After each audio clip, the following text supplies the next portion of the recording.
you for that report, Missy. If you're just joining us tonight, this is Postscript for November 7th. I'm Amanda Chudnicki, and joining us tonight we have Trustee Veenstra. Thanks for joining us tonight. Happy to be here. Good, and I am too. And my first question is, I know that you had some questions yourself tonight after the presentation from the Residents Inn. And after asking those questions, do you still have any concerns about the inn itself? And if so, what are they? Well, I suspect the inn itself will probably be a good addition to our community. I'm concerned about two things. One, the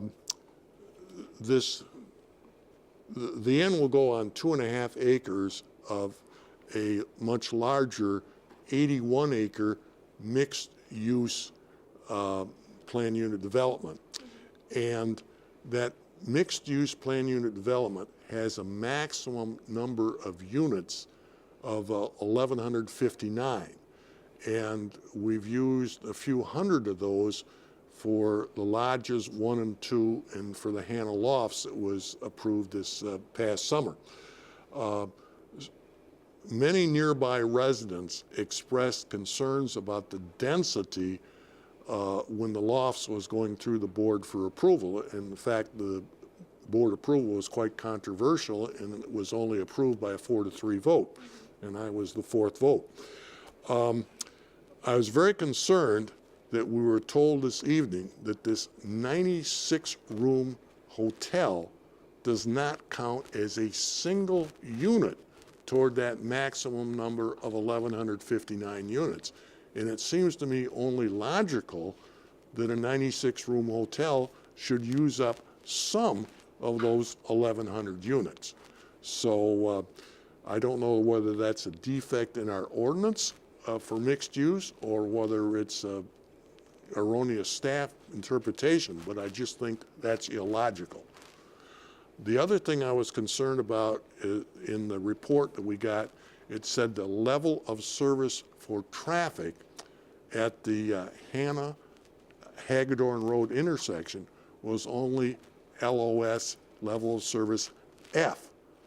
And that's a failing level of traffic service. So I think something has to be done to address these increasingly serious and problematic traffic in this area. Okay, and it'll be interesting to see what happens at the next meeting because it will be an action item. Yeah, I suspect this is probably going to get approved, but as I say, I do have these two concerns.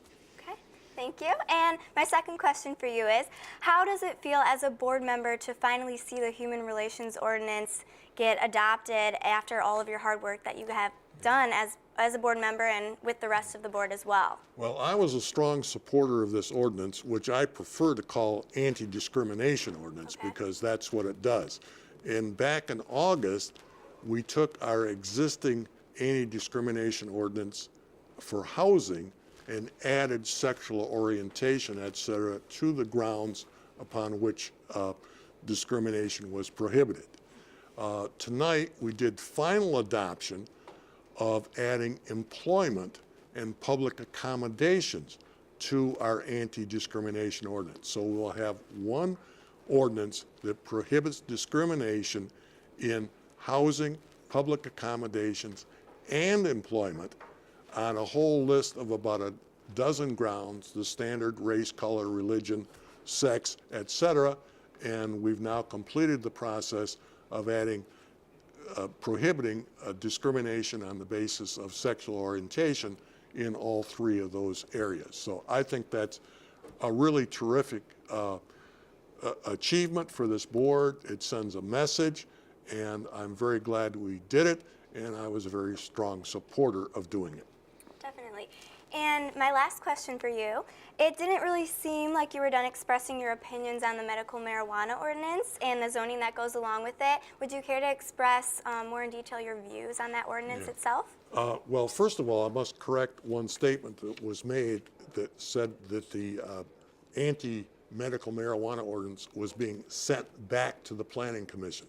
That statement is erroneous because this proposed ordinance has never been at the Planning Commission. So this referral to the Planning Commission is for the first time. It gets to go to the Planning Commission. And Trustee Scales, I think, was particularly concerned that the process was operating backwards. It should have been initiated at the Planning Commission if they thought it was necessary, and then come to the board rather than being initiated at the board level and then belatedly being referred to the Planning Commission. Now, as far as the merits of the ordinance itself, the voters approved legalizing medical marijuana in Michigan, and the voters in Meridian Township approved that state law even more strongly than the rest of the state did. And we've got along for 5 years without having any of these anti-medical marijuana ordinances. And so why do we need it now? I think it's a complete waste of time and money to put in these anti-medical marijuana provisions. Many people find that they need medical marijuana as medicine. I mean, we just have extensive evidence that. We had a medical marijuana dispensary in Meridian Township on the corner of Lake Lansing and Tower and Birch Road. And when it was in operation, we had nothing but praise for that dispensary. And it served a very useful purpose, and many people got medicine that they needed badly there. And we had testimonials about how people had been in a wheelchair and taking all sorts of prescription drugs, and they were able to use medical marijuana, and their health improved dramatically, and they were able to cut out all the prescription drugs they were taking, et cetera, et cetera. And we had people come here and testify to that effect at our board meeting. And initially, some board members wanted to put regulations on dispensaries. Well, because of the Michigan Supreme Court decision, we no longer have any dispensaries operating. And then there was a concern that, well, we should regulate doctor's offices where a doctor might prescribe medical marijuana. Well, we don't know where that's happening. This proposed ordinance regulates caregivers, which a caregiver is usually somebody operating out of their home. And the idea that we should prohibit a caregiver operating out of their home within 1,000 feet of a school, I think is absurd. People should be allowed to conduct their quiet home business if that's what they're choosing to do. And they're providing a necessary medical service to people. Some people are so sick they can't grow their own medical marijuana, so they need the help of a caregiver. And we should not put barriers in the place of people getting their necessary medical marijuana. I think that's just wrong. And we had dozens of citizens come in and tell us that. And I think we should listen to the citizens that this is unnecessary and bad regulation and not do it. Okay, well, thank you for sharing your opinions with me and everyone else at home. And thank you again for joining us tonight. Happy to be here.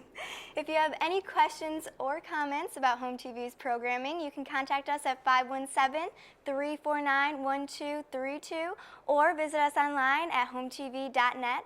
I'm Amanda Chudnicki, and on behalf of everyone at Home TV, we'd like to thank you for joining us and wish you a good night.